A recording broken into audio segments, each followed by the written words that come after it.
do you think this type of financial asset, well, first things first, has it met the cash flow test, yes or no?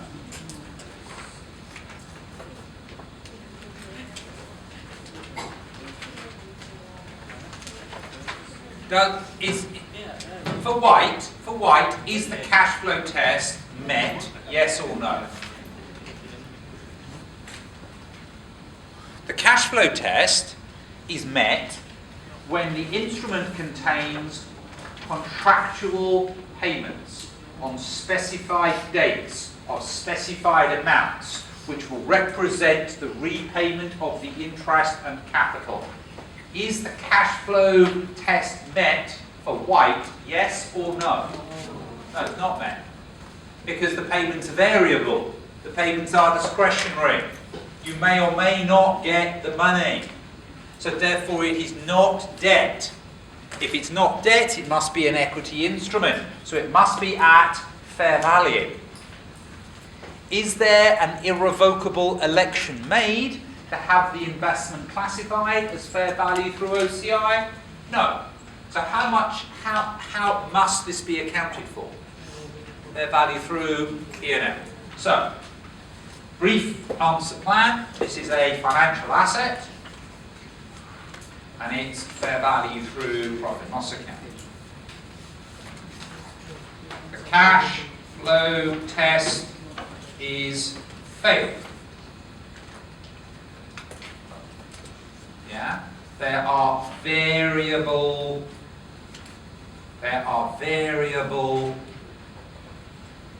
not guaranteed returns.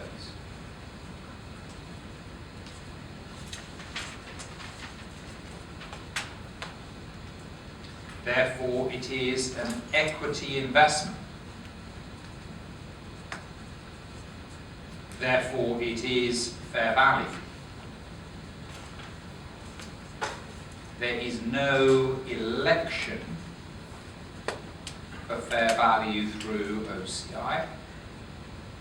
Therefore, it is fair value through profit and loss.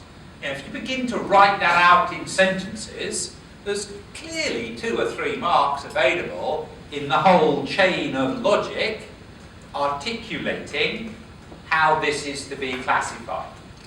It's a practical example of the cash flow test. It's a practical example. Now, we've got some numbers there. Now, I've got to be a little bit careful. I don't do the numbers too quickly. But we have got some numbers that we can use for white.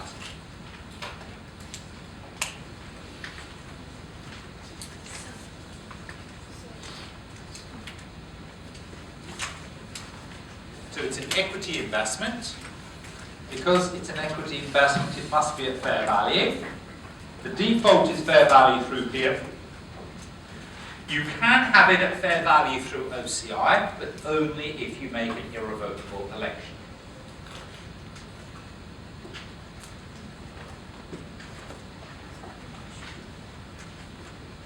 Let's think about the numbers.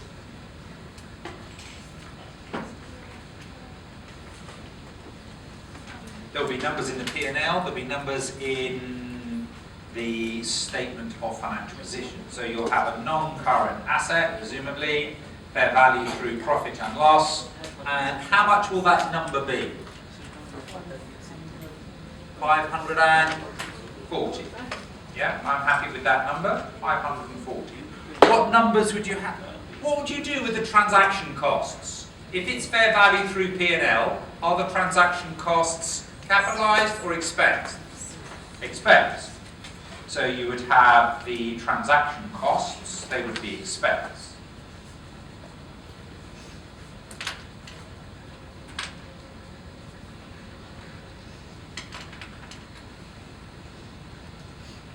What would you do with the 10 million?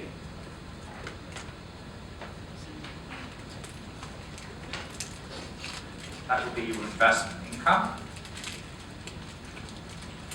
And how much would the gain be on the change to fair value? 40, yeah.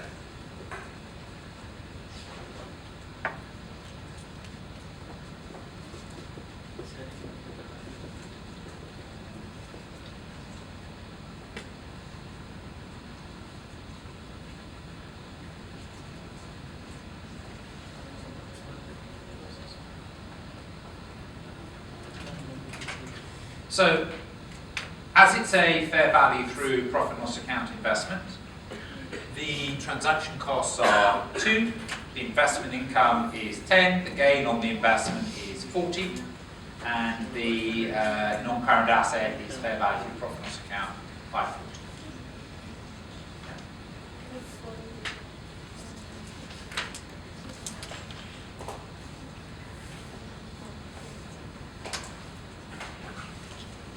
If the election was made,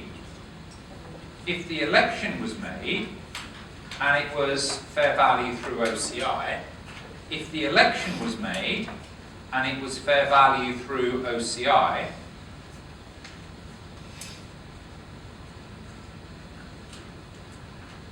same numbers, different outcome. Same numbers, different outcome. If the election was made and it was fair value through OCI, then you would have a non-current asset, fair value through OCI, which would be 540. I need to stop.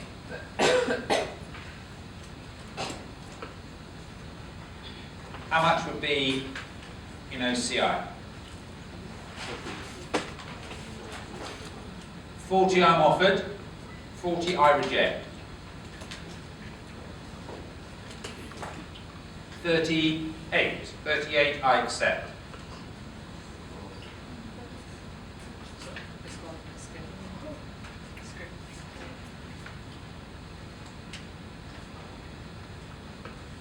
If it's fair value through P&L, transaction costs are expensed.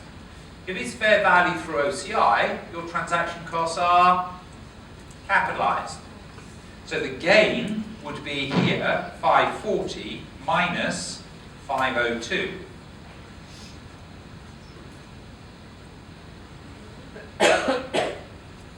And the gain, there would be no recycling of that gain.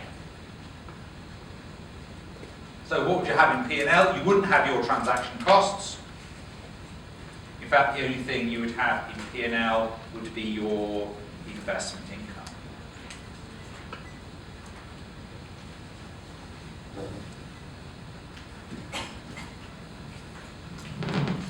So both ways, either way you have it at fair value through, either way you have it at fair value. If it's an equity investment, it must be at fair value, and the fair value was given to you at 540. For most equity investments, the fair value can be observed, level 1.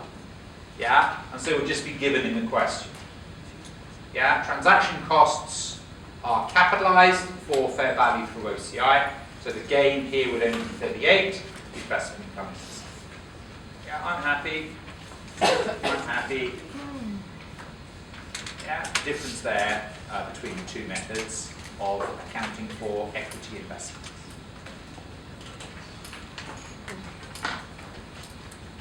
Next, we've got the black, isn't it? Next, we've got black.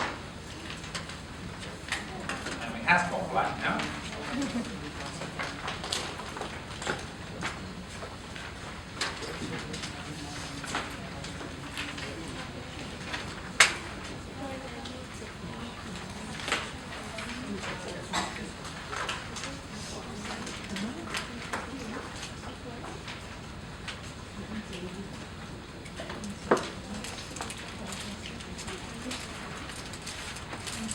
At the start of the accounting period, we bought some financial instruments and we paid 200 million.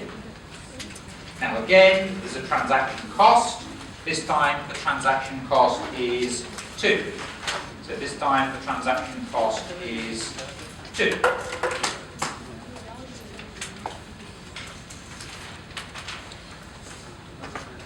Investments are corporate bonds, which pay a small fixed return every quarter. On the redemption date in 10 years' time, a premium will be paid. Black has no intention of selling the investment, but actually has no plans to hold the investment until maturity either. During the period, Black has received the contractual cash flows. At the reporting date, it has been correctly determined. The carrying value applying amortised cost is 210, and the fair value of the investment is 216.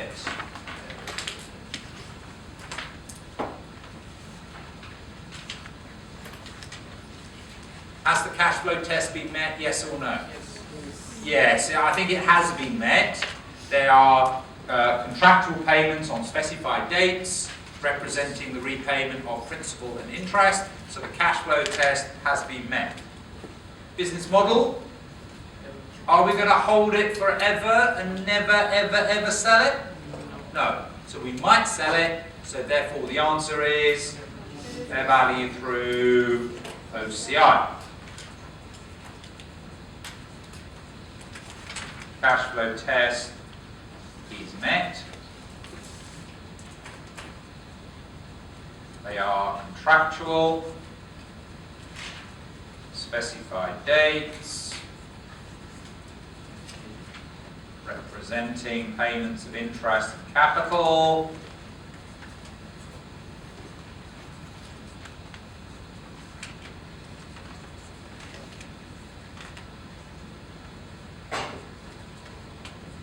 business model is hold and maybe sell. Therefore, fair value through OCI. So the story there is that it's a fair value through OCI investments. Now, I will do the numbers. I don't think I will be as successful in pinning down every single number. But the transaction cost will be capitalized. We've got the amortized figure of 210, and we've got the fair value of 216. So let me pin down the numbers as best I can. So what we've got here is a fair value through OCI debt investment.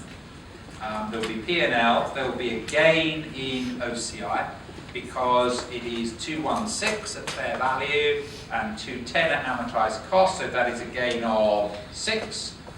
In your statement of financial position, there will be a non-current asset, an investment which is fair value through OCI, and that is at 216. You would have in your P&L investment income. But I'm not entirely sure how much that investment income is. It's not immediately clear to me.